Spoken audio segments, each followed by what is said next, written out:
আসসালামু আলাইকুম ভিউয়ার্স, এখানে আজকে ইতালিতে আমরা ব্যালকনিতে আমরা এই টমেটো চারা রোপণ করছি। এখানে টমেটোর ফল এসে গেছে অলরেডি, দেখো কত বড় হয়েছে।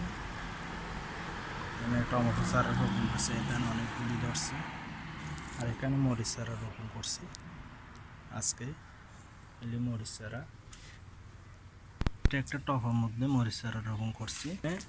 অনেকগুলি মরিচ ধরছে,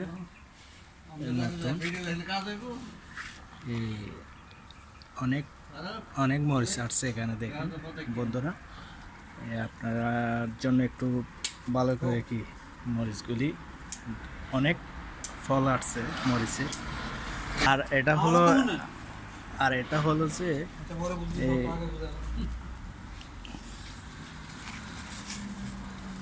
মিঠাহুদু ছাড়া, আমাদের এদিকে মিঠাহুদু বলে, কিন্তু ফল এসে গেছে অলরেডি।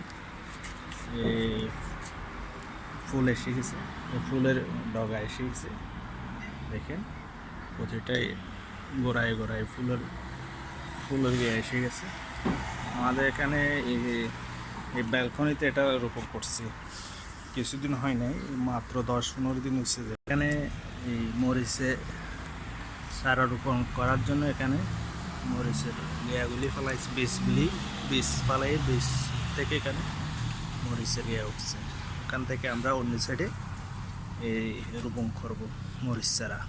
তখন ফল আসলে এগুলো রোপণ করার পরে যদি ফল আসে আপনাদেরকে আবার ভিডিও করে দেখাবো। আল্লাহ হাফেজ, আসসালামু আলাইকুম।